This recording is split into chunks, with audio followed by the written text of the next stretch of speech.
You know what's driving me nuts? That I'm the better looking one? No. Waiting to check out at the grocery store. When I'm hungry, my instincts kick in and I just want to smash through the line. Well, you should make things safer for all of us and try almonds. They have 4 grams of hunger-slaying fiber, which can be game-changing, even for a man of your stature. Not a bad idea. But what if I'm in line waiting to buy almonds? Stick to the self-checkout and remember to breathe. California almonds. Own your everyday. Every day. This broadcast is brought to you by the 13 heavy machinery operators who dug this radio station's foundation, the 53 iron workers who laid the rebar, the 28 cement workers who poured the floors, the 24 electricians, 10 elevator contractors, 23 carpenters, 9 plumbers, 20 masons, 12 glaziers, 19 mechanical contractors, and the hundreds of thousands of workers who maintain the nation's power grid and radio towers. Also, you can hear me say words like terms and conditions, limited time, or come see Tricero Trucks at the Dome. Be there. They're talkers and they're doers. Timberland Pro Work Apparel and Footwear. Always do. Never done. This is the Best of Golic and Wingo podcast. Yeah! Good Monday morning, everybody. Hope your week is off to a good start. If you're not a kicker in the NFL, it probably is. Oh. Glad you're with us. Golic and Wingo, ESPN Radio, and ESPN2 for the first 2 hours of the show. Mike Golic Jr., Trey Wingo here with you. Let me just start off by saying, Junior, we are not taking any more passengers on our train, on the Pat Mahomes train. Somebody sitting here was Grumpy McOldpants last week, said, I need to see a little more. Well, what about now, big boy? We gonna say that one, huh? Wait Too late. The island's closed. Exactly You're done. right. You're out. We're going to consult. You're not allowed on the Pat Mahomes Express. We're going to consult with Louis Riddick, who is the leader. He is the governor of Pat Mahomes Island, and we're going to consult and make sure this is final. I want to close the doors. I want to shut everyone else out. You had a week to get in line. You saw the proof in the pudding this week. You're done. Oh, that's fine. I'll continue to wait. It's okay by me. Hey, listen, the kid is playing fantastic. There's no doubt really about is it. he? We're 2 games in, and I questioned last week we were 1 game in this season. I know he had to start last year, but seriously, 1 where he was given the job. It was his job. 1, and now we're 2, albeit 2 incredible games by him, and he looks really good, and man, that's a potent offense. No doubt about it. That's okay. You know what?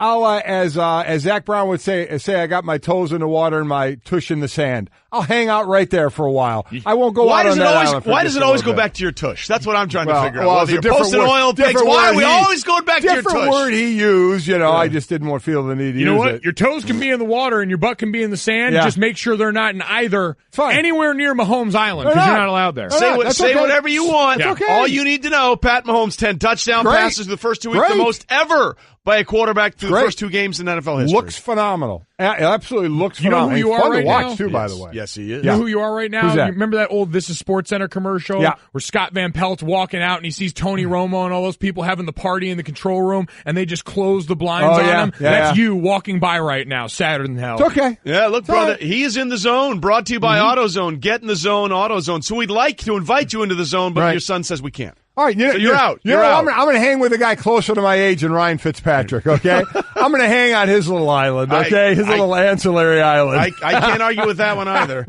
By the way, the outfit was the best. Oh, Conor it was McGregor money. light. If you haven't seen it, I'm sure you have, but take a look at what Ryan Fitzpatrick wore to the post game and just embrace it all. He looks like just when your celebrate midlife, it all. He looks like when your midlife crisis is going well. Yeah. And you know what? And his is going very, very well. All right, lots to get to as we are presented by Progressive Insurance. All phone guests join us on the Shell Pennzoil Performance Line. Let's get it started with what's trending. And speaking of trending, he did it again, and they did it again. Jacob deGrom, 3 runs on 5 hits in 7 innings, struck out 12, extending his major league record to 27 straight starts, holding an opponent to 3 or fewer runs, and the Mets lost.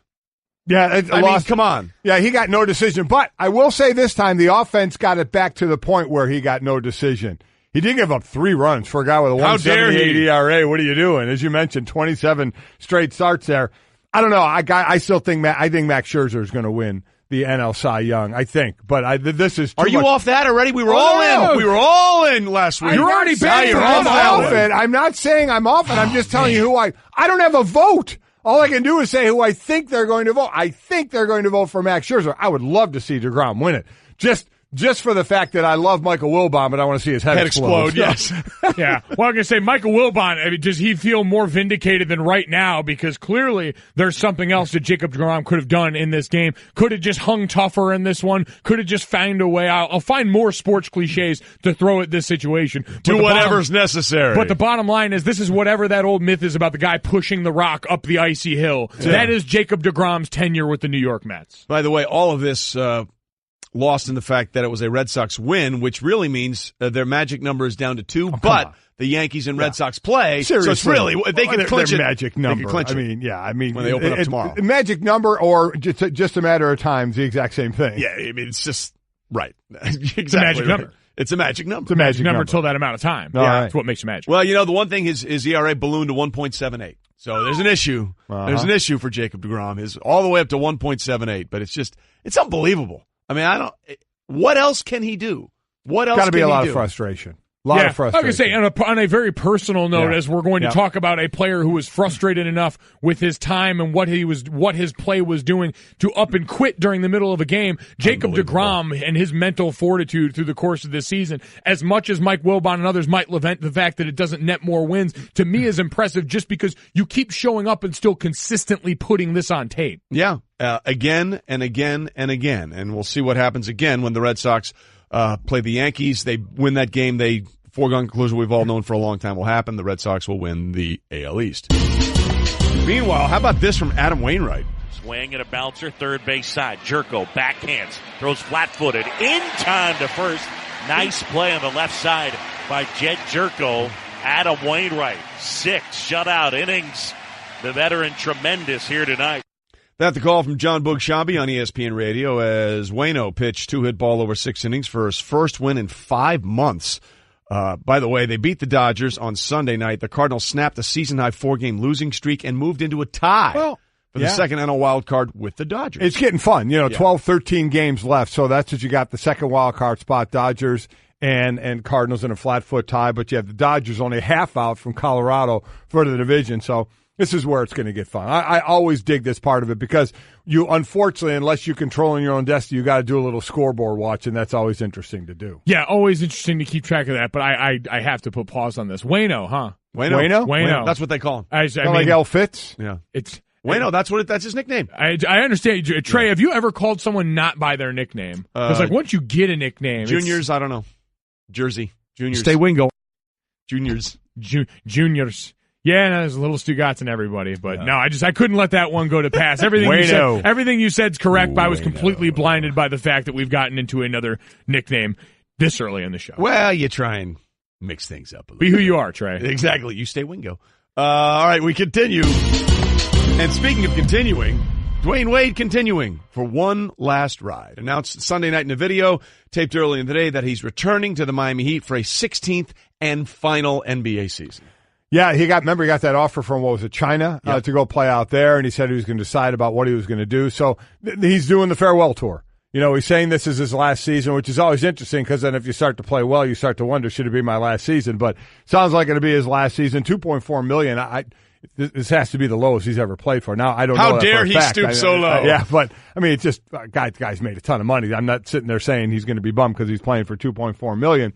But this is going to be the all around the NBA. He's going to get the accolades everywhere, going to get the gifts everywhere as he makes his last stop at all the different NBA arenas. Yeah, and thankfully, good for him. Thankfully, it's done in a Heat uniform too. We know the round robin of stops for him, going back home to Chicago, it being more than basketball, and then the basketball part not being great, so it being about basketball again. The short-lived stint as a teammate with LeBron in Cleveland for the second time in their careers. This feels right. Dwayne Wade, when it's all said and done, will probably go down as, LeBron James will technically be the best player to ever put on a Heat uniform. Right, but Dwayne Wade may be the most synonymous yeah. with that franchise, Wade County, and a guy who's going to get the deserved celebration for what he did for that franchise alongside Pat Riley. I'm always curious when they do these season-long retirement tours. Right. Like, they stop in certain cities and people roll out gifts for the players. You got to make it a cool gift. Exactly. Well, I think the one place that Derek Jeter stopped, I think he got a kayak somewhere. Yeah. He got a kayak from somebody. Surfboard maybe built in there, too. I thought that was very cool. I think you got to be,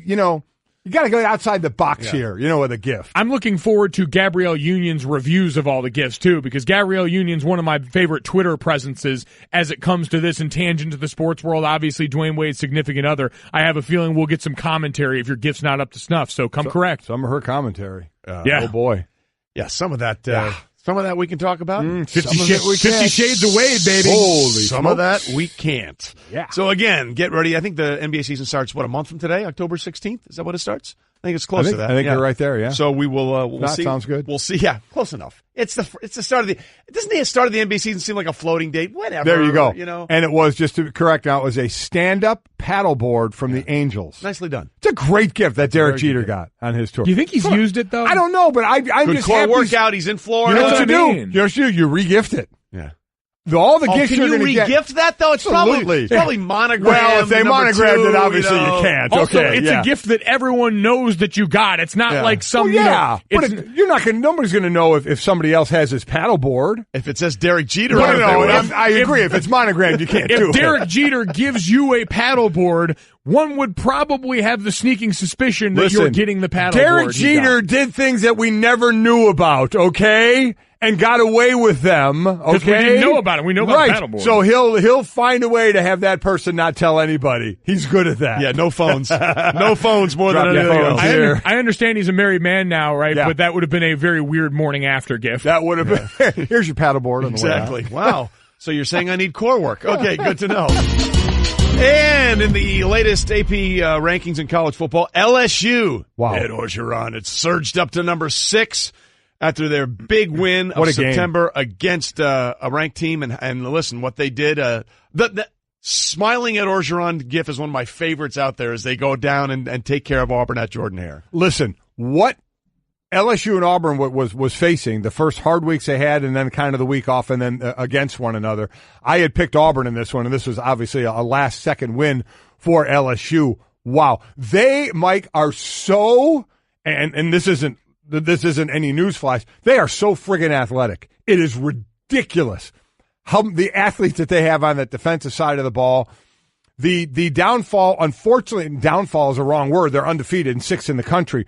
But you know what they're all looking for, and you know what all their fans are talking about right now is where they can go and where they want this to go. Joe Burrow is going to have to get better. Joe Burrow is still in the 40% of completion percentage. He threw some good ones, no doubt about that, but not enough to where they were. Looks good right now, but where they want to go and where they want to be, that's a part of that game that's going to have to pick up. But, oh, my gosh, are they athletic. And what a great game that was. And so now this 3-game stretch coming up is where you've really got to fine-tune those things because you've got Louisiana Tech, Ole Miss, and Florida. Right. All of whom now you'll be at the Swamp in Florida, but that's a team that's certainly going to be reeling in their own right. But you've got to get Joe Burrow right then because the 3-game stretch after that, what a run. where you go Georgia, Mississippi State, and Alabama. They're going to lose one of those games. It's just a matter of can you win the right ones in there? Can you see if you can challenge Alabama at this point? Because that's the other thing you come off this weekend. You're not kidding. You watch them with Tua, and it looks unfair. Are you kidding me? It looks like what this have we college- said all along? They've won without one, and now they got maybe the best one. Holy quarterback. smokes. What LSU does with that 3-game stretch at this point of the season will essentially decide if there's going to be 2 playoff teams from the SEC or not. I'm right? with you. And one of those,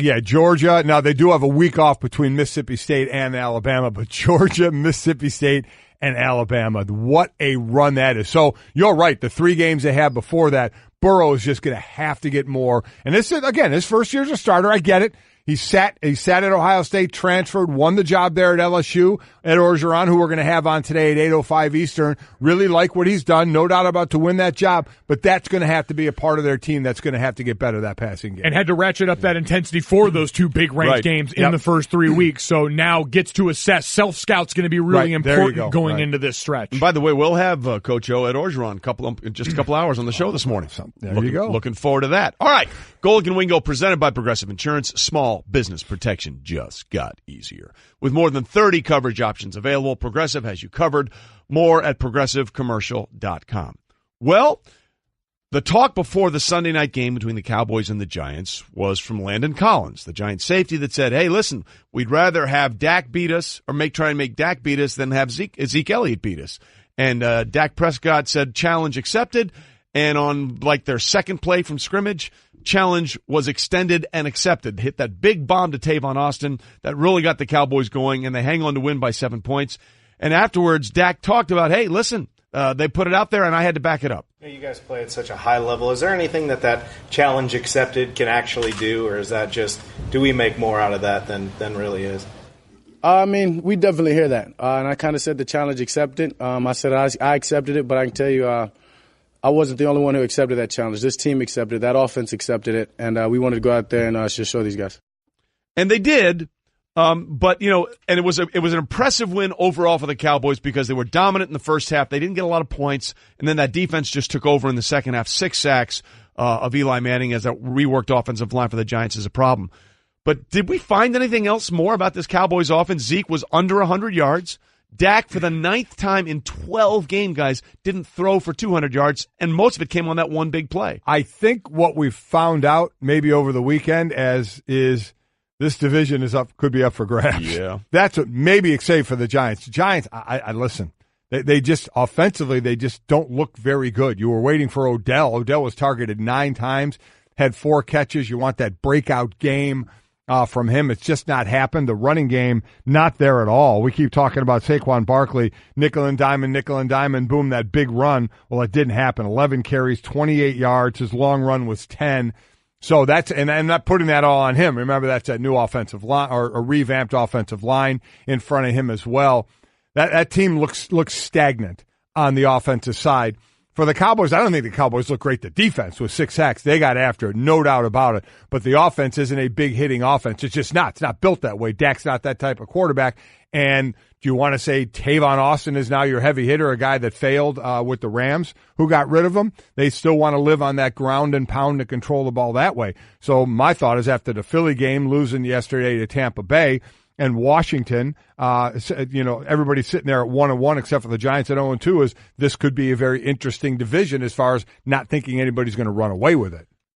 We talk about who won the weekend. On a side note, as you talk about the division as a larger image in this, is anyone feeling better about themselves than Carson Wentz and their importance to a football team and to a division than watching what the Eagles offense has done through the course of the first 2 weeks? As far as it pertains to this game, though, Dak Prescott, there may not have been a jump in the passing game, but I think for him and for Scott Linehan, this has been long overdue involving him more in the read option run game. Yes. Dak Prescott ended the game with, 7 carries? For 45 yards, average over 6. Yeah, so timely carries, using that read option that, for all the talk about quarterbacks in college that used it or not, Dak was actually a guy at Mississippi State where this was part of his game. It's something he can do well. And for an offensive line, we can talk about what's going on in New York with the Giants and that abysmal effort up front at certain times. But for the Cowboys, La'el Collins is still getting used to right tackle. Right. You've got a rookie at left guard, and you've got Joe Looney taking over for your Pro Bowler at center. That's a group that's in a bit of flux, too, trying to get going.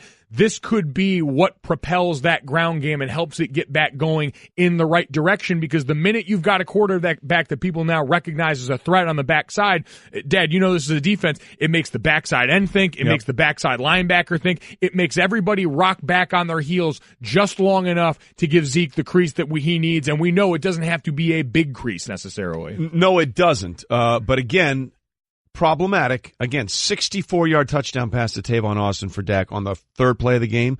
The rest of the game he threw for 96 yards. That's a problem. Oh, the offense still turtled. That's a problem in this day and age. Yeah, Look, it is. It was a good win. It was a home win that the Cowboys needed. But if you're analyzing this game honestly, you're saying, hey, glad we take the win, but we still have a lot of work to do. Meanwhile, the New York Football Giants also have a lot of work to do, and Eli Manning knows it. When you got new players and you got new scheme and new coaches, sometimes it can take a little time, especially the first game on the road, and it can take a little bit to get your rhythm and get things going. So everybody can ask and figure out from the coaches what we can do better, do differently to put us in a better position. A block might help. 6 sacks, again, constant pressures. And the other thing, because of the offensive line issues, I mean, Saquon Barkley had 14 receptions in this game. 14 for 80 yards, which, by the way, is a small amount of yards for 14 catches. 11 carries, only 28 yards. What did we say week 1? Little, the big bopper that he finally ran 68 yards against Jacksonville. They never got the breakout play from either Odell or Saquon in this game. Yeah, and this passing game, when you say Giant passing game, you think Odell. Get him the ball. As I said, nine targets, 4 receptions. These are all dump-offs to Saquon Barkley. Now, again, he was the first back since, Tiki in 03 to have at least 10 carries and 10 receptions in a game, and that's great. It's great to have that many receptions. The problem is you're averaging 5 yards per reception. You're just not getting enough out of those plays, and they're just swing passes or check downs depending on the play, and not enough downfield plays for them. It's just a stagnant offense, and I guess part of that could be the fact that if you can't protect Eli's got to get the ball out of his hands. Yeah, I heard them mention a schematic advantage last night. Running a twist and the offensive line not being able to pass that off is not a schematic advantage. No, it's not. It's a deficiency. Yeah. And it is something, and unfortunately for the Giants, because of the players involved, especially on the right side, because on the left side, you've got a rookie, second-round pick in Will Hernandez trying to gel with a guy in Nate Solder who just came over. On the other side, you've got a right side that I guarantee you in Week 15 is still going to be passing off twists like that. Correct. Those are technical deficiencies that have not been fixed in the first however many years of Eric Flowers' career that seem to persist. And so for the rest of that, for Saquon Barkley, that to me was the most impressive performance he'd had so far, because they were dumping the ball off to him and saying, fix it. Yeah. Just do something. He was making guys miss. He was undefeated against the first tackler the entire night last night. I looked at that and said, okay, I get why they picked that guy there, because they're going to ask him to ante up like a number 2 overall pick and say, fix all our mistakes, because we're making plenty of them. And again, the right side of that line may be unfixable this season with the way they have the personnel out there for the New York Giants. The bad offense wasn't even the worst offense of the division yesterday. That was Washington. By the way, no one laid an egg more than Washington after that impressive win on the road to go home and then do that. Yeah. And by the way, Jack Doyle is certainly questioning his relationship status with his quarterback. How about it? Yeah. He's certainly not the tight end in favor anymore in Indianapolis. We'll get into all of that. Because I took Jack Doyle in my DraftKings. Me Worked too. Great. Me too. But you're winning. Separate issue, but I was like, Jack, Andrew, Jack, Neckbeard, help. Please, together. Come back. Golic and Wingo. and Wingo. Mm-hmm. Trey Wingo and Mike Golic Sr. Mike Golic Jr., Trey Wingo here with you. Why were we doing that rejoin of kickers? Because Sunday was one of the worst we had ever seen. Listen, there were 19 missed kicks, including field goals and extra points. But the amazing thing is, that wasn't the worst ever. That was 2 away from tying the most missed kicks in a single week since the extra point was moved back in 2015. Week 13, 2016, Week 16, and 2017, Week 16, each had 21 missed kicks. I thought for sure yesterday was going to be the worst. Holy smokes. And it was in bunches. It was bad. It was really bad in Cleveland, and we'll get into that a little bit later. Brown fans, we feel your pain. Believe me, we do.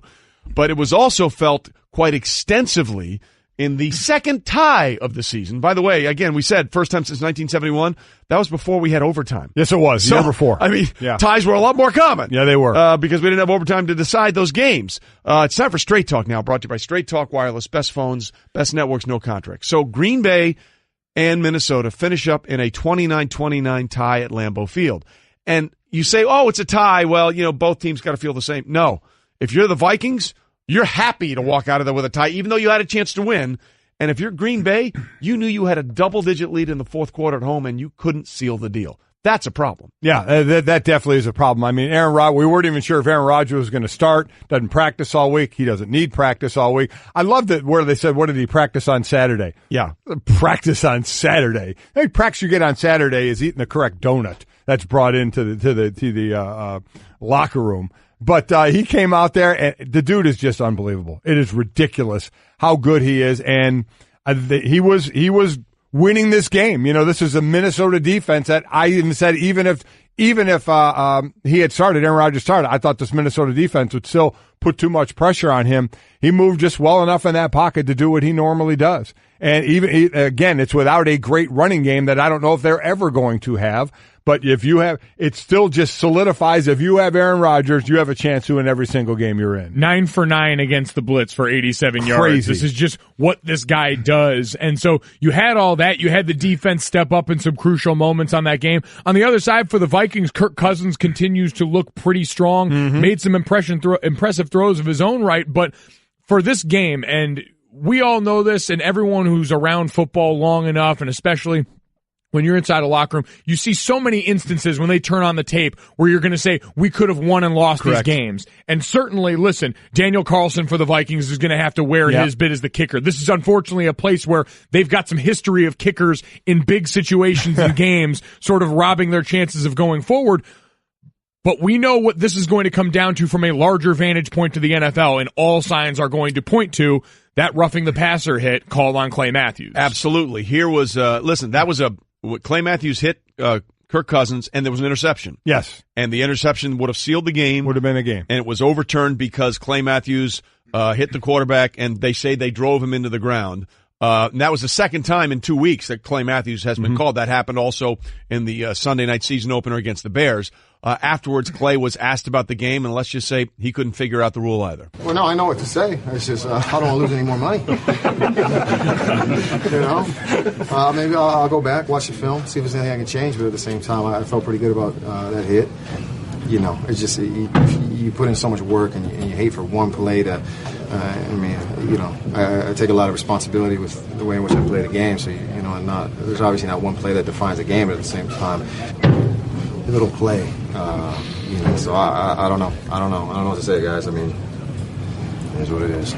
And by the way, Mike Pereira, who's been with us on the show a couple of times, does a great job. Former VP of officiating for the league, now does rules analysis for Fox. I thought his tweet yesterday summed it up perfectly. Many thought the new helmet rule was going to be the controversial topic of the season. Forget it. Roughing the passer by landing on top of him with most or all of your body weight has stolen the show. And he's not wrong. No, he's not wrong. And listen, I went off on this last week. Do it again. Froth at the mouth. Let's go.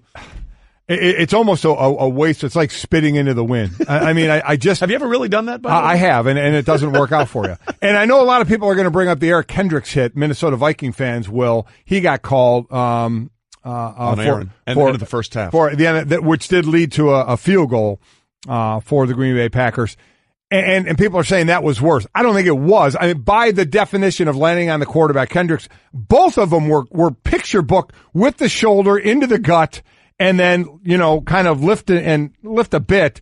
But Kendricks didn't even put a hand out. His shoulder did go into the stomach and chest area of Aaron Rodgers. Now, I hate that it's a penalty now, but we talked about this, Mike, the understanding of you want to keep these quarterbacks healthy, so you don't want to land with your full body weight on them. Okay. And he kind of did. He didn't put that hand out there. He kind of drove the shoulder into Aaron Rodgers.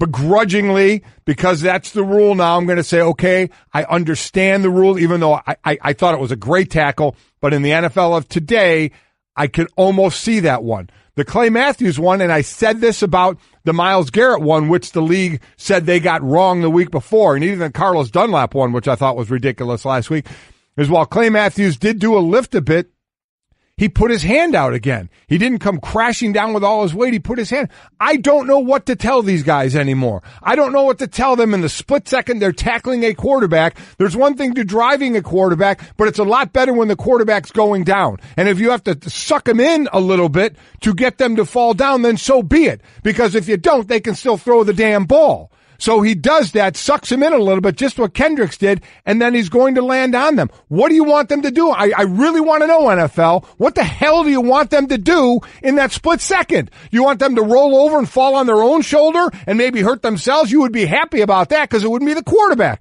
hurting themselves. But these guys are playing ball too. These guys are fighting week in and out every week as well, trying to get a win. They're trying to make the play, and you're taking that away from them on a ridiculous call like that. Yeah, you are spitting into the wind. Yes. Call. I am spitting all over the mic as well.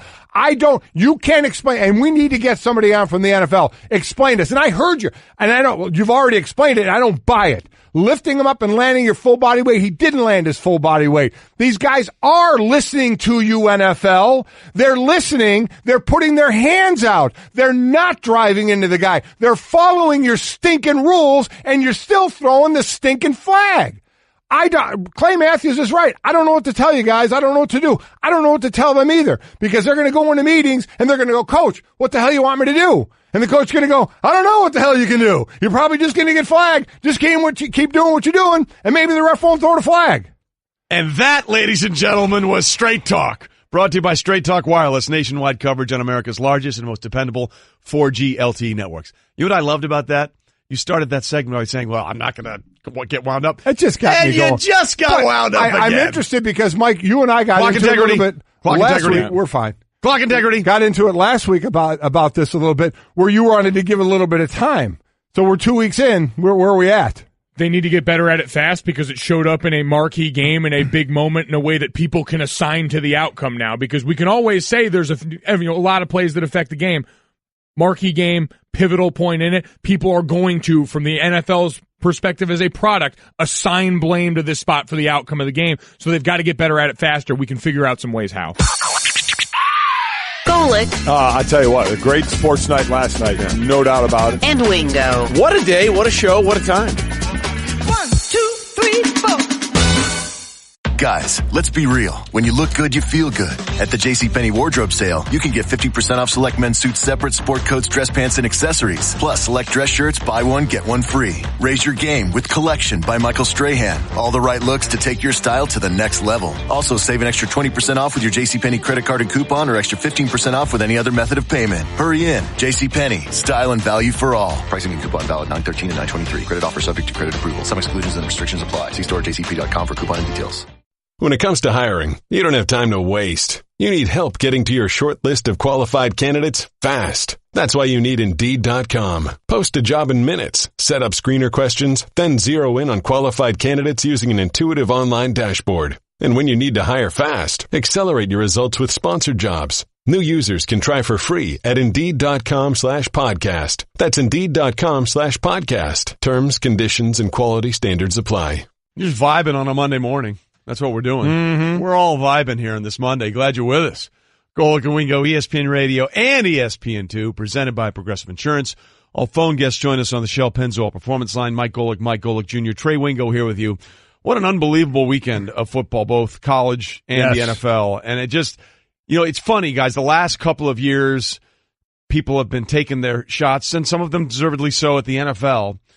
For a bunch of different reasons, but it sure seems like 2 weeks into the 2018 season, it seems like the relationship between the country and the state of football is in a pretty good place right now. Quarterbacks doing well is what we said going into the season could change this. And when you've got a healthy Aaron Rodgers doing the things he's doing, Andrew Luck coming back into play, as well as good win for them, by the way. I'd say great win for the Colts in Washington against a team with a good quarterback in their own right. And then you get the stories of Fitzpatrick and Mahomes lighting it up through the early portion of the season. I think it's got all the makings right now. I guess that's why it leads to those calls on the defensive side to keep those guys healthy, which I agree with you, and we'll get into it more. The Clay Matthews call, the Joe Thomas tweet about maybe reviewing those type of things. We can certainly get into that, but maybe that's kind of going hand in hand. Anybody who's saying, hey, we're getting really good quarterback play, well, it's because the quarterbacks are healthy, because they're throwing flags when guys, are blowing on them too hard. Yeah. We need to protect the guys like Blake Bortles at all costs. Hey, listen, we're an hour into the show, and we have not talked for one second yet about what went on in Duval County yesterday. Blake deserves to double bird everybody, including me, without question.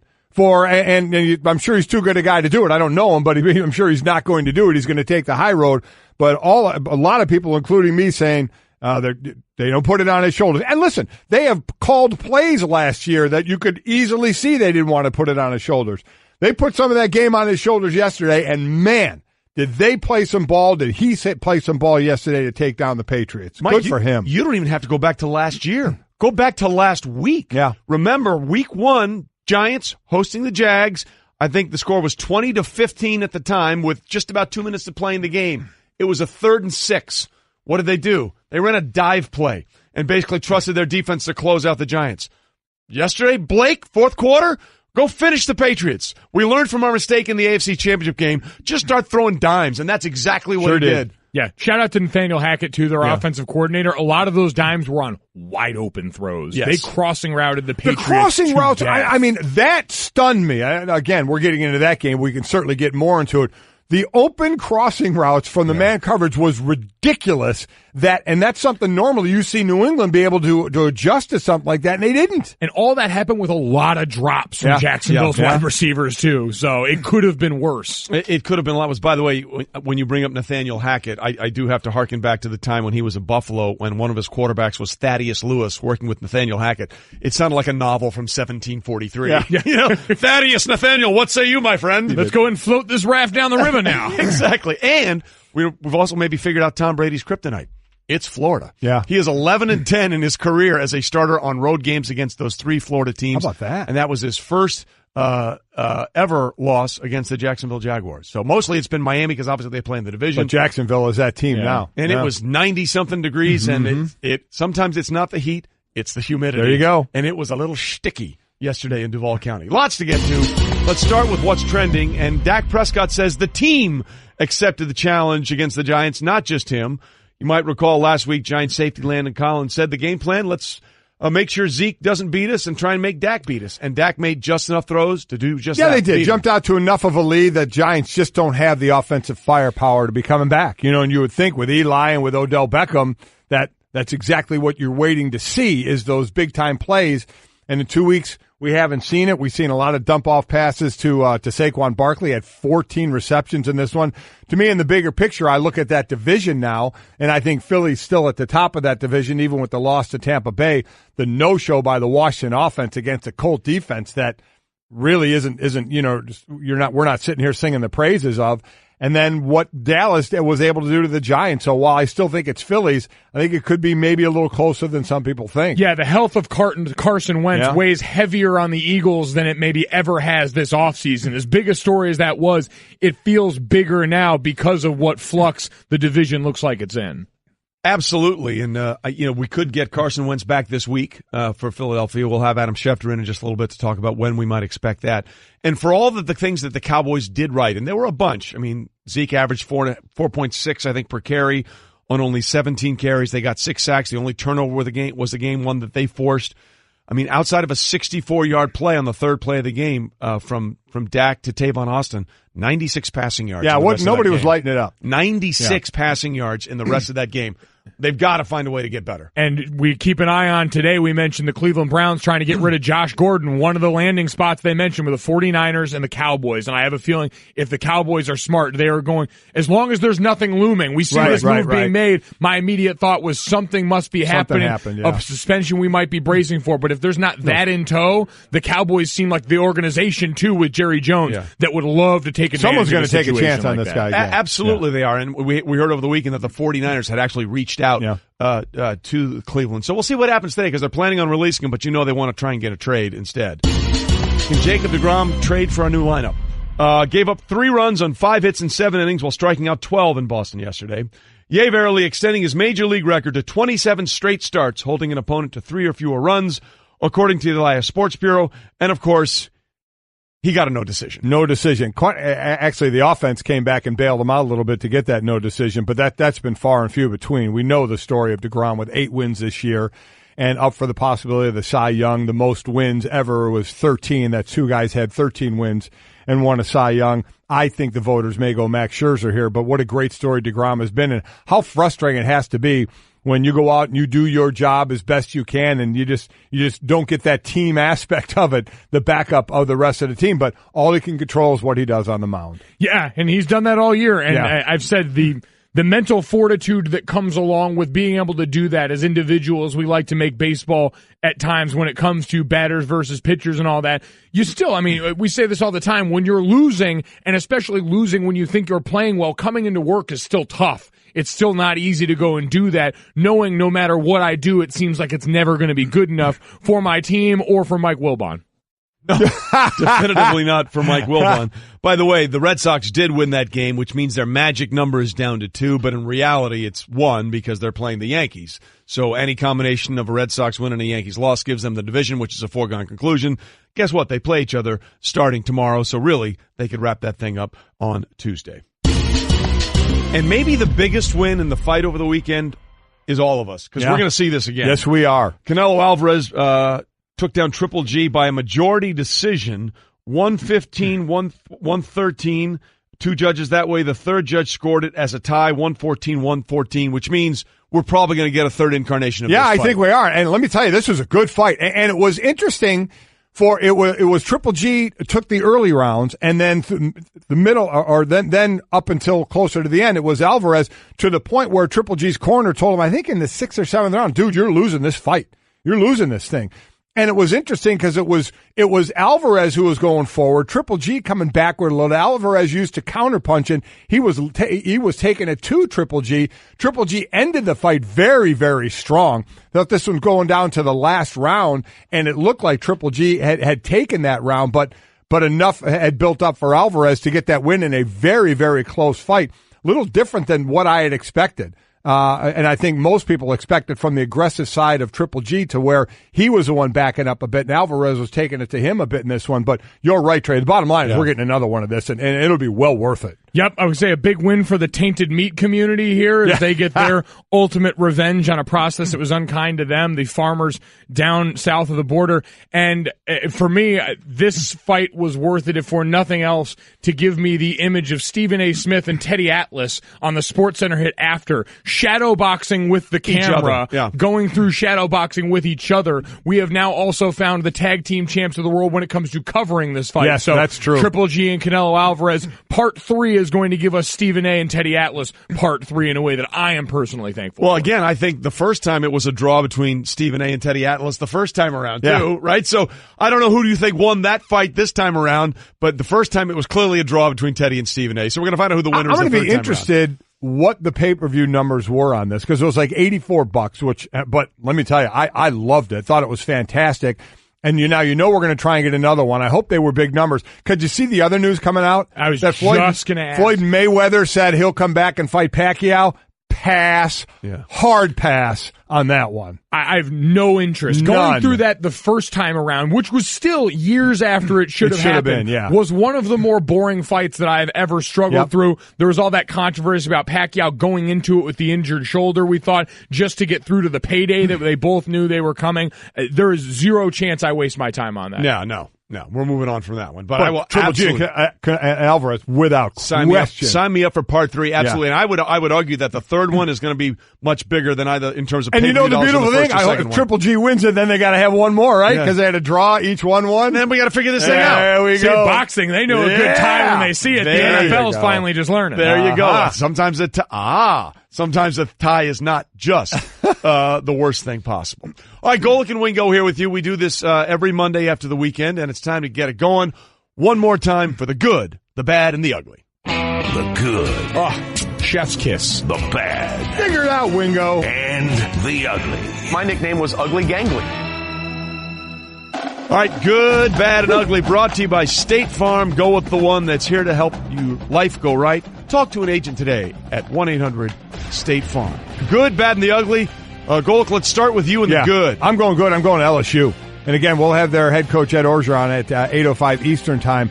What a game. I mean, again, Auburn and Florida, Auburn and LSU, 2 monster first weeks, basically off the second week, and then they meet in week 3. I said the one coming undefeated out of this is going to be looking good, and that's LSU, and they're ranked number 6 now. But in a game where they jumped out on Auburn, up 10-0, then all of a sudden, first or second drive into the third quarter, it's 21-10 Auburn at home. Now LSU is trying to come back after the quick start they had in this game. They bring her back 21-19, missed the 2-point conversion, so we'll have to get another drive, and they get it to go down for the winning field goal to do it at Auburn. It was just what an incredible game that was, and just the consistency of that LSU team to come back in that game. Being down 21-10 in Auburn in the third quarter, you had to be thinking, man, Auburn is absolutely going to finish them off and end this thing. For LSU to come back, Joe Burrow, as I said, inconsistent with his completion percentage, has some nice throws, but is going to have to be more consistent. And you mentioned the schedule. Next 3 weeks, they'll get a chance to do it before they go Georgia, Mississippi State, Alabama, 4 weeks out of those 3 because they have a bye in there. But what a great win for them on the road. They are so athletic, as I said earlier. It is ridiculous. ridiculous to watch these guys play. And that's why they have so many players, obviously, in the NFL. Makes me so happy just to see Ed Orgeron happy. Oh my gosh. That gif of Ed Orgeron smiling, walking across the field with an LSU player, it's one of the greatest things out there, man. That smile lights up a room. Man. And again, we're looking What a forward win. to talking to Ed. Again, he had that question before the year where a reporter asked him, hey, do you think you're better than people think you are? And he said, yes. Yeah. And so far, they have been. Yes, they really have good. been. Go Tigers. That was the good. Junior, what's the bad? So we got the bad. We're going to stick in college football for this one. Just an abysmal start continues for the head coaching tenure of Willie Taggart at Florida State. They get boat raced by a Syracuse team, and I was handed this note by our producer and Syracuse alum, Dan Stanzik. Geez. A Syracuse team that hasn't been ranked in the top 25 since 2001. Native, excuse me, sorry. Syracuse is 3-0. Syracuse is 3-0. Dino Babers should feel great about the direction of this team right now. But the Syracuse team still has not been ranked in the top 25 since 2001, and they beat them 30-3. I mean, it just... So the 30 Seminoles, to 7. 30-7. The Seminoles have been outscored 54-10 and haven't led against FBS opponents so far this season. And for Willie Taggart, we talked about feeling bad for the kicker for the Browns because he's losing a job. Willie Taggart's not going to lose his job. They're 3 games into his tenure there. But this is a guy who's went to high school in the Bradenton area, was a Florida guy, wasn't recruited by Florida State, wanted to come back here because this place meant something to him, and it could not be off to a worse start right now. You know, our former colleague, Danny Cannell, an FSU alum, obviously, put something on Twitter yesterday basically telling Florida State fans, relax, don't turn on this team, you know, don't post mean things about the players. They're all trying. This is as bad as it's going to get. And he may be right, but I wanted to say, how do we know this is as bad as it's going to get right now, Florida State? Can we really say that? But can we really say we know that it's bottomed out? They're only favored in 3 of the remaining 9 games right now this season. The last time Florida State finished under 500 on the field, they had to vacate wins from a couple seasons in the mid-2000s. But the last time they finished under 500 on the field was 1976 in Bobby Bowden's first season in Tallahassee. Unbelievable. So that is bad. And now we're going to get to the ugly over the weekend. And quite frankly, it's something I never heard of before. I can never remember this happening, especially at the NFL level. Not only did the Bills lose a game and they got a little banged up in the process, Vontae Davis started the game at cornerback and then pulled himself out of the game at halftime to retire. He retired from football in a game in which he started at the NFL level at the cornerback for Buffalo, and then said, according to Sean McDermott, pulled himself out of the game. He communicated to us that he was done. McDermott was provided no other details except to say bluntly no when asked if Davis was injured. So in the middle of a game, Mike, in the middle of a game, Vontae Davis decided, I'm going to retire, and that's how he walks away from the NFL. You know, this is, and I was trying when I heard this, I was trying to think from his side of it, thinking, is there any way that I can look at this and understand it? You know, he had that long, Mike, I heard you read it this morning, this long. We've got it here, yeah. Where basically the first 2 paragraphs could be any football player of any time going through sacrifices and injuries and surgeries. Everybody does that. And I was trying to think, okay, is there a way? Is there a way for me to look at it and justify it? And man, I can't. I can't even fathom. And this is a 10-year guy. This guy's in his 10th. It's not like a 1-year guy. It's a 10-year guy. For him to just walk away from your teammates, to just quit like that, I can't get past it. I can't get past, because what have we always talked about? The locker room. What do you miss the most out of the game? The locker room, the guys. You're playing for one another. You prepare each week to play for your teammate, for your team. And to walk out on them. I really did, Mike. I tried hard to look at it from his vantage point in today's world of safety and if there's head injuries and how you want to walk away and all that. I said, but I just can't. I can't justify a guy quitting on his team at halftime. Look, here's the crux of the statement, okay? This is what Vontae Davis said. Quote, I hold myself to a standard. Mentally, I always expect myself to play at a high level. But physically, I know today that isn't possible, and I had an honest moment with myself. While I was on the field, I just didn't feel right, and I told the coaches, I'm not feeling like myself. He was credited with 1 tackle. On some level, I get it. if you're not in it, you're out of it. You know what I mean? People always say when you're thinking about retirement, you're already retired. But I don't know if I've ever heard of this before. In the middle of a game, Kyle Williams was asked about it, the nose tackle, came back from one last year for the Buffalo Bills, and said, I think the only thing to say is he's where he needs to be right now. And asked where that was, he responded, that's not here, point blank and simple. And our friend, Lorenzo Alexander, who has been done some great stuff and sort of helped work out the new punt rules and kickoff rules, returns on the NFL, basically sort of was trying to grab his senses of what happened after the game when saying a guy retired at halftime. I found out going in the second half of the game. Coming out, they said he's not coming out, he retired. So. What? Yep, that's it. So. Who said what? Who said Sean said that? Guys on the sideline. I mean, guys heard about it and said that he wasn't coming back out. Never have seen it ever. Pop Warner, high school, college, pros, never heard of it, never seen it. And it's just completely disrespectful.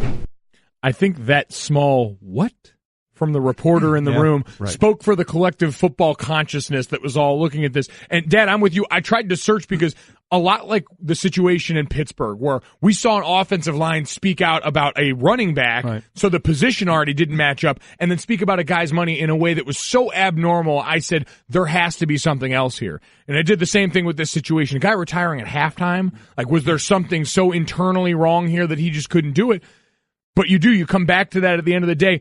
One of the statements I heard, and I think it was Louis Riddick that's used it around here before, is you're a guy's football character. And guys in this locker room might know Vontae Davis, might know a lot of things about him personally, but this is a huge mark on your football character as far as the way a guy like this is going to be remembered, who has played a lot of football. When he was mostly in Indy, with the Colts, was one of the better DBs in the league for a while, and was a guy we talked about pretty favorably. And now this is the way that you're going to be remembered. So you can release this nice statement, and you can do all these things on the back end and talk about how you're thankful for your time, but at the end of the day, this becomes your career-defining moment in a way that is entirely avoidable. That's the other thing. The dismount in this, if you truly believe that you're done, fake an injury and get to the end of the game. Make this decision after the game where at least it's midweek and your team has some time to adjust and not you just full-on bailing in the face of your team.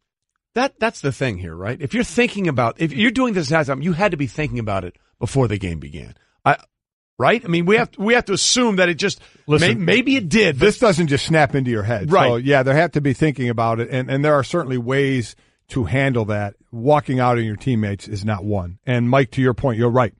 For a guy, this was his 10th season. This is what he's going to be remembered for. He went into a locker room at halftime and basically said, I quit. Yeah. I'm done.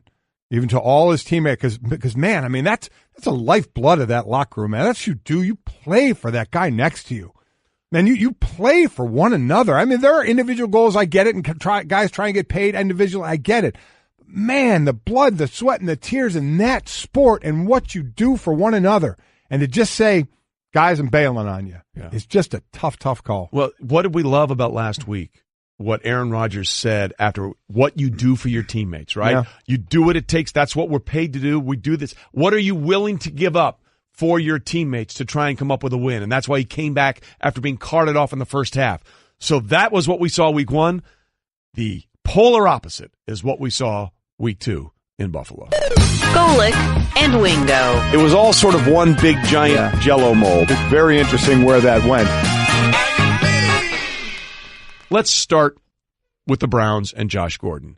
You broke the news that he injured his hamstring at a photo shoot for a non-team sponsored event on Friday, and that was the straw that broke the camel's back for the team. Well, let's be very clear. Again, he went to this shoot for whatever it was, and I was told it was some sort of clothing line, but nobody wanted to say over the weekend what company it was because they don't want to implicate the company as having any connection as to why Josh Gordon no longer will be with the Browns. Whatever it was, he was doing some kind of commercial shoot on Friday, and he had a hamstring injury to start the season, but he irritated it there to the point where on Saturday... Irritated at this shoot? Yes. Okay. When he came in Saturday, they felt like he couldn't play on Sunday against the Saints. And so they made the decision to cut him. And they didn't cut him because he strained or irritated his hamstring at the shoot. And I don't want you to mistake that for the real truth. I think ultimately in the end is this was like the final little straw on a very, very shaky foundation where basically The Browns general manager, John Dorsey, wants to change the culture there. He was brought in to change the culture.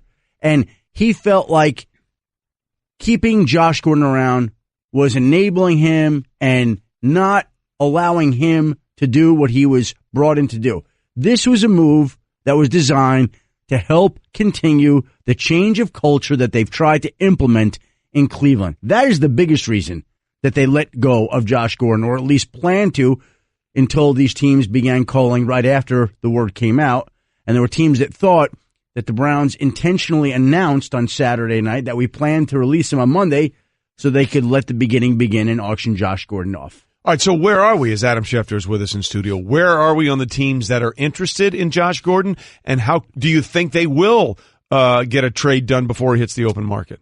My guess is yes. I think there are other teams that think that they're going to be able to trade him, and they think it'll be for a conditional pick. In other words, and I'm making this up, you're on the roster for 8 games, the 5 goes to a 4. You play a full season, the 4 goes to a 3.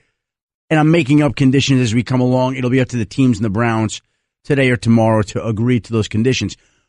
But the Browns had said that they plan to release him on Monday. It doesn't mean that they have to trade him today. It's just that I think most people believe that everybody wants to move on, and the sooner he can get to a new team, the better it is for everybody. But we know he's not going to be a part of the Browns. They're parting ways with him. Now we find out whether they could agree to a trade with another team. And by the way, there's a lot at stake financially for Josh Gordon, because if he's traded to a team, he's traded to the Golic and Wingos. Yes.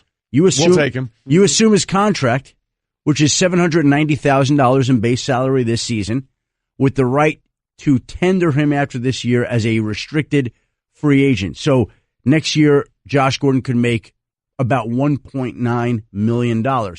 So for 2 years, you could have Josh Gordon services, and there's a lot that comes along with that, for $2.7 million. So basically, by giving a conditional pick to the Browns today, you get Josh Gordon almost for free. Right. Almost for free. If the Browns were to cut him and Josh Gordon were to go sign with the Golic and Wingos, you would... Again, we'll take him. You would give him, I would imagine, an incentive-laden contract that would give him the chance to earn millions and millions and millions of dollars. So I know Josh Gordon is most concerned with winding up in the right spot, a place that'll support him and allow him to grow and hopefully stay on the straight and narrow and become the type of pro that everybody wants him to be. But yeah, there's a lot of money if he gets cut. Correct. A lot of money at stake. So, Adam, we know San Francisco has engaged. What are the teams out there? What is the market for him? Well, again, the 2 teams that he was hoping to wind up with, and I think he's a fit for both, are the 49ers and the Dallas Cowboys. And that is what he was thinking yesterday. Now, I think that there's minimal interest on both sides. My understanding is I don't know that the Cowboys are overly interested, if interested at all. So that would seem to knock them out. As great a need as the Cowboys would seem to have at that position, and as much as he might be able to help them, I think they probably have taken on enough situations in Dallas over the years that they'd rather not have another one. The 49ers, I think, are just monitoring the situation. And we'll see whether or not there's another team that steps up and meets the Browns' price and gives them something today. I feel like that's the rest of the organization talking Jerry Jones down off the ledge on this one, because that seems like a move that would be right in line with a guy that enjoys taking risks in that area when they can have that sort of net gain. Speaking of something that may not be as risky, but was certainly another one of the big stories of the weekend, I know, Adam, the number one name that came up as we watched in a historic weekend when it came to missed field goals and missed extra points was Dan Bailey. As Trey said, the second most accurate kicker of all time. And it seemed to be going into this week, it wouldn't just be where, it would be whoever he wanted. And you had a great note about Dan Bailey, what he's already been looking at as far as coming off this weekend. Well, Dan Bailey already has turned down 4 offers. 4. This before this weekend. Correct. Wow. Coming into this weekend, Dan Bailey had turned down 4 offers from teams. So now, and I don't know which teams made the offers, but I was just told he had turned down 4 offers. 4 attractive offers, I might add. So you would assume today that Minnesota would have interest. Yes, you would. Oh, yeah. You would assume that Cleveland would have interest. Mm-hmm. The Rams, I would think, probably would wind up going back to Sam Hinken, who was in camp with them, the former Finken. Yeah. Finken, mispronounced names, who's in camp with them. So there's going to be some teams that make some kicking moves, I would imagine, coming up here. Yes. And there are some decent kickers on the Shikaro Santos, the former Chief kicker, is healthy. Yeah. He's ready to kick right now. There's some decent kickers out there. We'll see. Roberto Aguayo bounced around the league and was impressive with the Chargers this summer before they released him in favor of Caleb Sturgis, who missed a kick in the first week. So we could see some kicking action if that floats your boat, Trey. So obviously a lot of conversation about what happened with Vontae Davis. Right. He was a starter in the game Sunday, made a tackle, and then at halftime decided to retire in the middle of a game, which I'd never heard before. Never. And a lot of people, Mike, have found some gold on the old Twitter machine. Pulled up some tweets chronologically. I'll do the one from, this is August of 2011. This from Vontae Davis. The road to success is hard. That's why a lot of people quit on that road. Don't you be one of them. Keep going. All right, sir. Mm-hmm. Follow that up with a tweet from December 26, 2013. Hashtag Vontae Corner. I can only assume he was answering some questions. Said, the people who succeed in life are those who don't quit, in all caps. Oh, and again, we right, were sir. both, I know, Mike, you said the same thing. We were trying to figure out, Adam, a reason, trying to say, okay, let's think of it from his side, and neither one of us can come up. It doesn't sound like a lot of people who played can come up with a good reason to understand how somebody could walk into a locker room at halftime and quit football, quit on their team, and leave. Well, he released a statement after the game. Oh, yeah, we saw that. We saw it, yeah. So, I mean, that's his version of the events. I mean, from our perspective, all he could say is, you guys played. Do you ever see anybody never up and leaving at halftime? I've never seen that. I've never heard of that ever. Quit the sport. Not just leave the game, leave the sport. At halftime. Like, I can't even make it through these next 30 minutes. Yeah. I can't even. He started. That's the thing. He started. It wasn't like he was coming in on special teams or he didn't play. He started the game. He was part of the game plan. And by halftime, he retired. Oh, my gosh. Walked out. That's how, if you're the Chargers, you're saying, we beat that team so bad, dude, just up and quit the sport. Yeah, the sport. How about it? Look, on one level, if your heart's not in it, I get it. But you can't tell me you had an epiphany at halftime or during the first. You had to be thinking about this before you lined up. I'm not going to justify it. Right. I'm just going to say it's obviously emotional, right, for these guys, and they're getting their butts kicked, and he probably obviously been thinking about it, and I just can't tolerate. I can't understand. I can't do this anymore. I don't get it. I don't get it. It will be interesting to see if he's off for a little bit and says he wants to try and come back. Good luck with that one. So. We'll get more into that one, but while we have he's you made here, a lot of money Adam, through the years too. Isn't he? He has. He was a Pro Bowler with the 3 Colts. years ago. Yeah, absolutely. Speaking of him not starting anymore, how about starting quarterbacks? Carson Wentz. Could we possibly see him back on the field? And then when is Josh Rosen close to getting out there with how bad the Cardinals are? Well, it's a good question, and I would imagine we're going to hear Doug Peterson today or tomorrow announce that Carson Wentz is going to be cleared for contact, and I would imagine we're going to see Carson Wentz start on Sunday against the Indianapolis Colts. Now, I don't know who he's going to be throwing the football to. That's a whole other issue. Right. With all the injuries they have after that game, there are a lot of players that got banged up. But he's been ready physically. They're just being careful because... Smart. Exactly. They know his long-term value, and they know the stats and the data on players who come back from injuries that severe after 9 months. They don't want to rush him back. So I think we'll see him next week. And I think if you're the Cardinals and you get shut out like that, and you've played 2 bad games back-to-back, I think you got to start thinking about Josh Rosen, right? That's a conversation they have to have this week, don't you think? Absolutely. I mean, look, I'm not sure a team has looked worse through the first 2 weeks than. I mean, they've been non-competitive. Right? They were never in the game with the Rams, and they got shellacked by Washington at home in the season opener. So if this is what we're getting from 2 weeks with this offense as it's constructed. I mean, you took a guy in the top 10 for a reason here in Josh Rosen, right? Yeah, right. So I don't know what they're waiting for. And by the way, they thought coming into the season that he looked great, but Bradford shined during training camp, looked great, and so they didn't feel the need to do it. Plus, I'd have to see, but I think for every week that they don't start Bradford, they would save $500,000 or so. Right. So you save money by not starting him. And if you're 0-2, why do you want to keep throwing that money down the drain? Basically. It seems to make all the sense in the world. So going from a team who playing poorly might force them into a new quarterback to a team in the Tampa Bay Buccaneers who have outperformed all expectations, how do you balance what Ryan Fitzpatrick is doing right now with knowing in a couple weeks Jameis Winston is going to come off suspension and you've got the long-term future potentially of the franchise to balance? Well, they'd much rather deal with these problems than the problems Fair point. they thought many people thought they were going to have once Ryan Fitzpatrick took over for the suspended Jameis Winston. This is a great situation for the Bucs. And interestingly enough, They're on Monday Night Football next week, a week from tonight, at home against Pittsburgh. Right. So Howard Katz, the NFL schedule maker, got that one right here for the Buccaneers. Who would have thought that the Buccaneers in Week 3 would have been a great draw? And if Ryan Fitzpatrick plays that way in that game, and they have a short week against Chicago, it's hard to imagine that they're going to let Jameis Winston start the next week. You just let this guy keep going as long as he's playing like this. And by the way, I'll also tell you this. I was told he didn't have a bad day at training camp, that he looked this way all through the summer. Fitzpatrick. Well, we've seen this from him before, right? That's the problem. Seen the good, the bad, and the ugly from him. Literally, Yeah. exactly. Yeah. And by the way, that beard is as good as it gets Yes, right now. it is. But the question with Ryan is always, how long can he do this? Because But he's done it all through the summer this year. Now, listen, I understand exactly what you're saying, and we don't know at any point on Monday night he could go out and throw 4 or 5 picks against the Steelers. he's thrown 6 in a game before. But by the way, again, the Steelers team that Patrick Mahomes lit up yesterday. Yes, he did. At home, you're going back in Tampa. Place is going to be jumping on Monday night next week. So as long as he's playing well, I think you just keep riding that train, the Fitz train. All right, we got a minute left in this segment, so we've covered Carson Wentz, and we've covered what may or may not happen with Fitzmagic. It's a short week for Cleveland.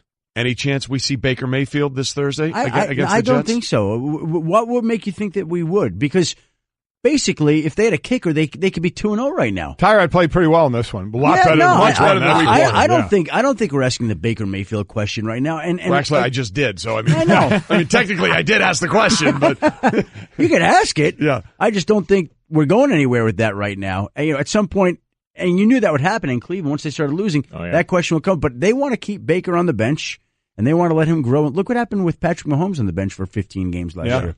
Well, working out okay right now. If that's the standard, everybody should be on the bench for 15 games because that dude is lighting up, to quote my good friend Louis Riddick, ha ha ha ha ha. Happy 23rd birthday, Patrick There you Mahomes. go. Patrick Mahomes, happy birthday. Adam, always a Thanks, pleasure Adam. having Thanks, you on the guys. show.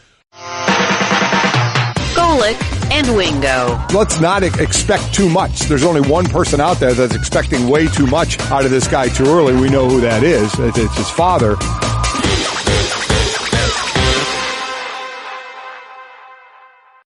It's time to join the millions of people that meet happy with Zoom video conferencing. Zoom gives you flawless video, crystal clear audio, and instant sharing across any mobile, tablet, or desktop device. But the best thing about Zoom? It just works. So ditch the distractions, join the movement, and meet happy with Zoom video conferencing. Visit Zoom.us to set up your free account today. That's Zoom.us. Zoom video conferencing. Technology powers your business, and technology changes. But chances are you're still using video conferencing that was wow 10 years ago, but feels more like whoa today. Ditch the choppy video and crappy audio and get back to wow with Zoom. It's the easiest, most reliable video collaboration suite, and it costs about 1/3 of what you're probably paying now. Wow, not whoa. Visit Zoom.us to set up a free account today. That's Zoom.us. Zoom video conferencing. We're delighted to be joined by the guy I'll be working with a little later on today as well on NFL Primetime. NFL analyst Jeff Saturday joins us in studio giving us the Straight Talk, brought to you by Straight Talk Wireless. Best phones, best networks, no contracts. Let's start right here because I was deciding during the break, I swore that you were teammates with Vontae Davis in Indianapolis. Oh, no, here's how the conversation went. There it is. Yeah. I deserve that. You're just happy that because of what I want to say.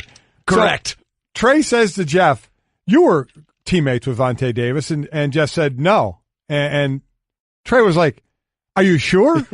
I'm like, Trey, it's his career. He knows when he played somewhere and who his teammates were. You were questioning him on whether he was a teammate with Vontae Davis. And it turns out he was not a teammate of Vontae Davis. But I love the fact that you were pointing this out when you didn't know you sacked Brett Favre. Right. I didn't sack him on that play. I was in that. Again, you didn't know you sacked Brett Favre. He was not Brett Favre okay, then. He was Brett Favre. How about this? How about 1992. How about this? You forgot you played high school baseball for a year. I don't know. We have to go cut the tape. I don't think I said I didn't play high school baseball. Oh, no. Stanzik. Get that. We keep receipts on this show. You said it. Yeah, fine. You're going to need to find that because I don't believe I said that. Get out of here. I don't believe I said that. Let's go. Who are you? We have one mission. Retraction. That's a big Mike retraction Greenberg. right there, Golic. Mike, we have one thing to do. You find for the that on rest of the tape. show. I don't believe I said Find that tape. Let's go. I have backup on that. All right. So the reason I ask, because obviously one of the strangest things Mike and I have ever ever. See? Have you ever heard on any level of a guy at halftime saying, look, I started the game, but now I've decided to retire? Never. I mean, it's unbelievable. And I mean, here's my thing. I think I read his statement or something he put out later on, and just talking about his body and those kind of things. When you walk away, you're putting someone else in jeopardy because somebody else has to take those reps, feel that whether he's a special teams guy. When you go in with a game plan, you know the numbers are so tight. Everybody has a role. So I respect that you don't want to play anymore. Halftime's not the time to make that decision, man. Let's hold on another half hour or so. Give me 30 more minutes of good work. I don't care if you give up, but at least be a body, be a presence where somebody can come help. Because at the end of the day, you're putting it on someone else. You're putting someone else at risk because you decide, hey, you know what? I'm going to go ahead and get dressed and take it to the house. I mean, absolutely one of the craziest things in sport that I have ever heard of was retiring at halftime. I was really trying, Jeff, at first to say, okay, let me try as hard as I can to look at it from his side. Because this isn't like a 1-year guy. It's a 10-year guy. Absolutely. Let me look at it from his side and see if there's any way I can understand, not saying I don't want to play, but in this game, but literally leaving your team at halftime, leaving the stadium. And I racked my brain, and I just can't do it. I mean, for every person, just about every player out there, people always say, what do you miss about the game? And I think almost to a man, the first thing everybody says is, I miss the locker room. Absolutely. I miss the guys. Because everybody still wants to go play on game day. I'd still want to play on game day. I'm sure you would too. We don't want to do what's necessary from February to September to get there. You are speaking truth. Yeah, yes. I mean, that's what you don't want to do anymore. But, man, you miss the guys. You miss who you're playing for. That guy next to you. And so I could you think of any? I mean, I was really racking my brain trying to say, okay, this is a 10-year vet. I'm trying to give him the benefit of the doubt. And it just keeps coming back to quit, walked out on teammates, and I can't get past that. And what you said is the most important thing is who you're playing for, right? I mean, I think people sometimes forget. I mean, fans, I know they forget.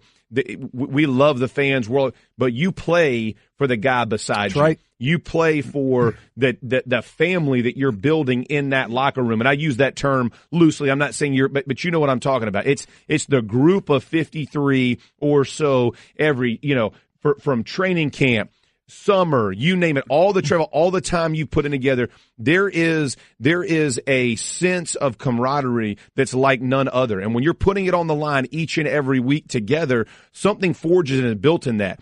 It's who you're playing for. That's the most disappointing part is you've now left. If you're injured, I get it. And you're like, hey, I'm going to dress. I'm going to head home. Some guys walk back on the sideline. But if it is, you don't clean scratch yourself, man. No. I mean, you know what I mean? It's not a healthy scratch deal. Yeah. You're in the game. He started the game. You started it, right? And you know that you're getting the lion's share of all of this, and you just decide, hey, man, I can't justify it. I get that, hey, my body's not what it once was. I felt the same way when I retired. Yeah. I didn't like what I saw on film.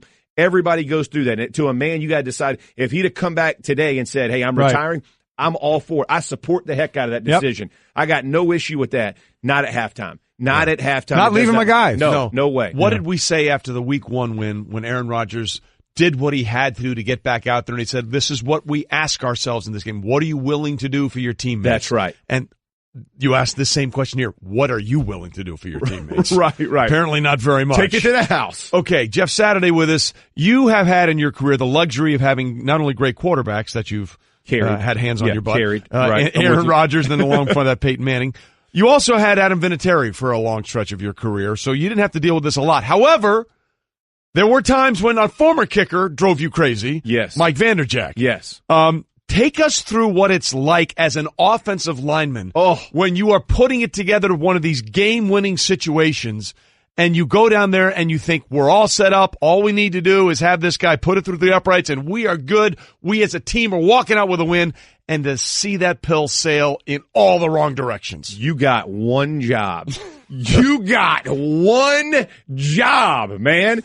It is unbelievable. Yesterday, I'm watching this. We watch it in the big room, and everybody's watching.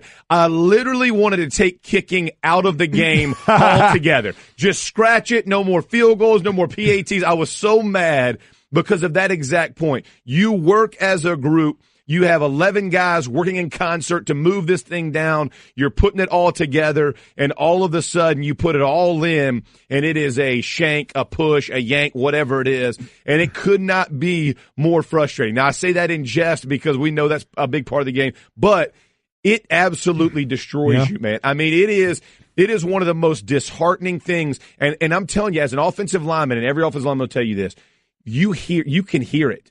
When that ball gets kicked, there are times when you're like, no, that didn't even sound. And then you have a guy like Vinatieri who comes up and it sounds like a cannon. It's like boom, that's good, right? I mean, you just go. You're shocked when it isn't perfect. Exactly. And so I can't imagine. And you know, your heart breaks for Gonzalez. I mean, your heart breaks for these guys because they understand it's one job. This is all I practice. Hey, just for people who don't know, they don't do anything else during practice. Yeah. Okay? Like when we start practice, if they have a drill they got to do, whether you're a punter, a kicker, a snapper, it's very limited how much time they spend on the field with us. Then they get to go off and go work out, go do their own thing, kick it, whatever. We're all really good golfers. Yeah, man. I mean, all of a sudden, they get a ton of time to get this thing right. And for whatever reason, yesterday was a horrendous day for kickers and a worse day for me having to watch that happen because it destroyed me. First, by how bad it was. Amazingly enough, Jeff, it was not the worst day. Yeah. There were three other occasions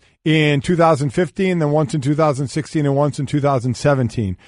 Yesterday, there were 19 missed kicks, field goals, and extra points. In all those three other occurrences, there was 21. That stunned me. I thought it was going to be the most for sure. I would have bet the house on that, too. Are we being hypocritical because when a kicker makes it, we love him? Yes, sure, we are. Sure. But that's just the way it is. I'm full-on hypocrite. For every other player out there, when that's the one thing you are supposed to do and you don't do it, especially when you don't do it multiple times in a game. When we're down by 2, I love you. Yeah. When we're, yes, I'm a hypocrite, 100%. I'll admit it. Are. But I'm still going to throw stones. Yep. I'm not afraid to do it. Yep. We're with you, win or tie, basically. Is what we're saying. By the way, making it worse for kickers is what the Rams did yesterday. Greg Zuerlein hurt his leg. Johnny Hecker, the punter, went out and made an extra point, and then they just said, screw it, we're going for 2. Yeah, we're just going to go for 2 all the time. Up 30. No problem. 34 to nothing. Unbelievable. All right, Jeff Saturday here with us. So that's one thing I have to ask you about. I also have to ask you about this. The Broncos found a way to come back and win. Case Keenum, 2 games, 2 fourth quarter, come from behind game-winning drives. Good for him. Yeah. But after the game, Raiders head coach John Gruden said, we got to find a way to get more pressure. And Mike and I were like, he said that 2 weeks in a row. Yeah. 2 weeks in a row. They have 2 sacks in 2 games. Didn't they have more pressure and they decided that they didn't want the more pressure? You had a $100 million guy sitting right there who worked his tail off, did everything you asked him to do. Nah, he don't want to play here. So we're going to go now we're going to go ask our defensive coordinator, because here's the deal. If you can't create pressure with 4 guys, 3 guys, then what do you got to do? You got to start bringing. Guess what that does? Mm-hmm. That means you're short on the back end. So when you do have high pressure moments and you have a quarterback back there and it's a game winning and you got to go get pressure and you got to bring 5 or 6, guess what that does to the back end? Makes you weaker on the back end. Yeah. So however you want to look at it, Gruden he's basically stepped on himself 2 weeks in a row. We need more pressure. We're going to have to do something to find more pressure. You had him. He's now in Chicago. Yeah. And by the way, he'll go get that pressure. He continues to get pressure, whether he's bull rushing, ripping around the edge. If you bring him in, whatever you need him to do, the guy has done it and proves time and time again he can do it. I think he was all pro at 2 different positions. Yeah, 2 years was. ago. And both of those positions get pressure. That's whether you're an correct. outside linebacker or defensive end, both kind of the same thing. I'm going to go get it happen. I'm going to go make it happen. I mean, you do it to yourself. Yeah. Literally, this is you've self-inflicted done this. damage. You have done this to yourself. Jeff Saturday joining us, Super Bowl champ, 6-time Pro Bowler, now high school coach. Big game this weekend. I know Big game. We beat this team by 1 point on the last second field goal. Your kicker made it. He made it. Yeah. That's what you love of, baby. Celebration time. Uh-huh. So going to be a big weekend, man. Looking forward Revenge to it. on the minds of your opponents. There's no doubt. So in the game now, these first 2 weeks of the season, we were also talking about how good the football has been. Yeah. You know, it really has been good, and a lot of it was said, well, we're getting some really good quarterback play, which kind of in turn goes hand in hand with the rules they have for protecting the quarterback, which they've even emphasized a little bit more, which led to one of the plays, or really I think 2 plays yet, or more than 2, but in the same game, the Clay Matthews hit. Yes. On Kirk Cousins, and the Eric Kendricks hit from Minnesota on Aaron Rodgers. Now, a lot of people said that hit was worse than Clay Matthews, and that was earlier in the game and end of the first half. Green Bay ended up kicking a field goal or getting a touchdown. One of the two. They scored. My thought on that was the rule, Kendricks didn't put an arm out. He did kind of throw his shoulder in there, so I could see that one more, even though I'm not a big fan of the rule. But the Clay Matthews one, trash. Jeff, I mean, I understand the protection of the quarterback, and I'm trying to go along with that, but I don't know what to tell defenders anymore on what to do to not get a flag. Hey, listen, it's absolute trash. I mean, here's the worst part for me, is that you say they're putting their body weight because they grab the quarterback and they pull him to their own body. Well, how do you break? If you can only hit the guy from the shoulders to the knees, he's pretty strong in his core. That's why we're telling you to hit him there. He can still throw the ball. If you don't break his body and make him bend the ball, Aaron Rodgers has shown you how strong his arm is, right? I mean, if you're looking at Kirk Cousins, these aren't small Ben human Roethlisberger. beings. If you don't bend a guy up and at least get his core to bend over, he can still get rid of the football. So Clay Matthews was 100% trash. I mean, he couldn't have done it right any other way. He bends, he puts his hand puts down. Puts the arm out. That's the thing to everything. me. That's the thing I think I want to emphasize here as I'm yelling at the league. Just watch the replay. League, I actually think the players are hearing you. I agree. How many times, Trey, you mentioned it before, how many times we have seen now safeties squaring up instead of diving at an opponent to get that penalty. We're seeing these D linemen actually and linebackers putting their hands out and bracing. They're listening, and you're still flagging them. 100%. That's the frustrating part. League, it's working, but you're going too far with it. Absolutely. Well, you're not letting the game be played out as it should be. Mike Daniels actually pulled up earlier in the game. He had Cousins. Thought he threw the ball away, so instead of bringing, he stopped to turn to run because we have guys it's so ingrained in them. Don't do something stupid. I mean, at that point with Clay Matthews, that is a game-changing play. Literally. There was an interception that was taken away by that one. Game-changing play, right? And you let that thing stand. That's where I think the refs got to come together and say, hey, what did you see? What was the real issue? Let's review it. Do you agree with that? Joe Thomas tweeted that out. And I'm not into adding reviews for things, but they're becoming so crucial that I think it might be time to review it. Because it's a turnover. I mean, it's a turnover. It's a play of magnitude in the game. I think you have to do it. If it's going to be that close, if you're going to call it that tight, you have to give some benefit to the defensive player. Again, I think the whole thing where they bring guys in, that's driving. That's not driving at. I can tell you, it will take you show me every one of those plays, and I can show you, nope, he intentionally did that. Oh no, he didn't. I agree. Because you can completely tell when a guy's trying to drive that. Let me tell you what. Down. You can see it. Go watch old tape of my buddy Clyde Simmons, now the D-line coach in Cleveland, when it was legal. This dude tucked him in, sucked him in, and dropped right on him. But you were allowed to. It was perfectly legal. That is laying with all your body weight. Yes. These guys now, as soon as I see a guy put a hand out or two hands out, to me, you shouldn't even be throwing the flag. 100% That agree. tells me they're thinking about it, and they're trying not to land their entire body weight on And what did the NFL say after week one? Yeah, the Myles Garrett penalty, which led to a touchdown, by the way, for them in a game that Cleveland could have won without that one. Right. We got that one wrong. I think they have to come out and say we got that one wrong with Clay Matthews. No doubt. They have to come out and say they got it wrong. But again, it doesn't change that you've tied or lost or whatever it is. That's the problem for me. Hate that letter. Yeah, Get when on you Monday. come back, hey man, don't even send the letter, right? Yeah. Just fix it for the next time because all you're going to do is piss me off, right? Yeah. Because we've done everything we can do, and you're still allowing this to change games. And I'm the largest advocate for player safety. But we have made it impossible for defensive players, especially D linemen, in this deal. I mean, my goodness, man, you make a great play, you beat a guy clean, and you go to hit him. It's like you got a target of where to hit him, and then how much body pressure you can put on him. It's too much. It's too much. Listen, all Clay could do was bring a blanket and a pillow. To for him to land on. I mean, look. Set him down. Absolutely, they have to admit that one should not have been called. Okay, as Jeff Saturday is with us, offensive lineman all those years, Pro Bowler, Super Bowl champ, I have to ask you, the Sunday night game, 2 games in to the Giants' reworked offensive line, it ain't working. Yeah, but listen, this was a disaster. But it's for a multitude of reasons, right? I mean, you had bringing slot pressure and you're asking a back to pick them up. Back doesn't do a good job. Then they're cross blitzing and giving you some other stuff. And then there's just I'm not sure. Hernandez stepped down. The guy's literally right in front of him. And I don't know I'm not sure if it's a protection call that they're having to sort out. It sounded to me, just watching the game, that Eli put him in. I mean, you're hearing him using a Lee term, and I'm not breaking any news here, but usually that means go left, right? I mean, it's R word, L word. It's not super rocket right? Out there. We are cavemen. I mean, but you hear him saying it. So as I'm watching, I just can't get it through my head of why you wouldn't be able to pass it off. And I'm going to tell you, I mean, Collinsworth did a good job during the show of saying, hey, there Chris was Collinsworth, NBC booth. Yes, I'm sorry, of talking about, hey, they're doing some games. That wasn't super complicated games either. I mean, that's like level 1, man. A lot of that was a slot blitz. Like Mike said earlier about games, he said, that's not schematic. Exactly. That's just bad execution. 100%. I think he gave him too much credit. Oh, it's not physical. That is physical, man. Yes, it is. Because the way you're setting, you're not allowing yourself to be able to punch and get off and re-release. I mean, all those things. There was nothing, I didn't look at it and go, man, that was a good one. Great design by the Cowboys. Because here's the deal. They're not even known for great designs on defense, right? It's line up and try to beat you. Let's play coverage behind it.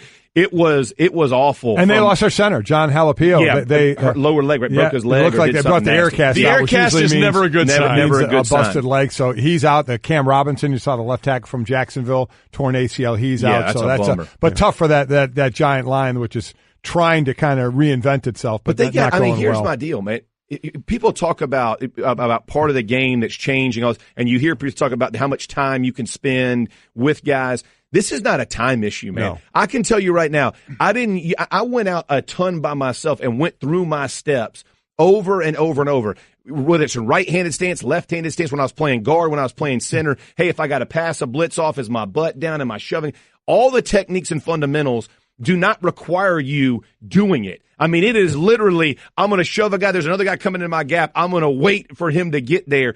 Again, the amount of time, everybody's going to say, well, we don't get enough time to oil this up. That is not the case, man. You have to demand more from this group, and your expectations have to be raised, or you got to find new guys to do it. Because at the end of the day, that has to be picked up. Well, I think the right tackle situation for the Giants is eventually finding a new guy. Because, they'll end up, moving it on. But the problem is when you have a guy like that, if he's your problem, it affects, if you're sliding his way, it affects all of it, right? Because if he gets inside, all of a sudden the protection breaks down. But again, what you watched last night was not, a magnificent performance on the Cowboys. It was bad. It wasn't a great game. We started talking about that division where maybe the Giants are with that offense. I don't think they're going to be in contention. Philly, I still think is the top. Washington laid an egg offensively against a defense that is not a great defense. No. And the Cowboys were nothing spectacular. So that division kind of there, which I think makes it even that more important. Carson Wentz probably going to be back this week. About an 8-8 division right there. 9-7 looks real good. We'll make it happen right there.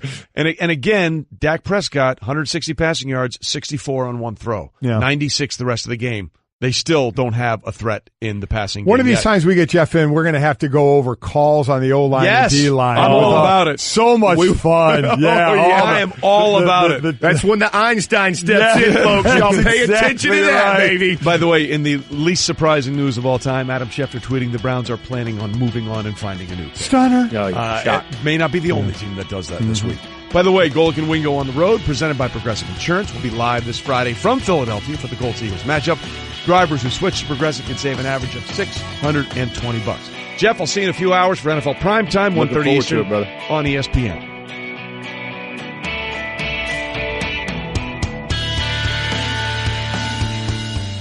This has been the Best of Golic and Wingo podcast. You can listen or subscribe on the ESPN app, Apple Podcasts, or just ask your smart speaker to play Golic and Wingo. Plus, you can check the guys out live weekday mornings from 6 to 10 Eastern on ESPN Radio and on ESPN News.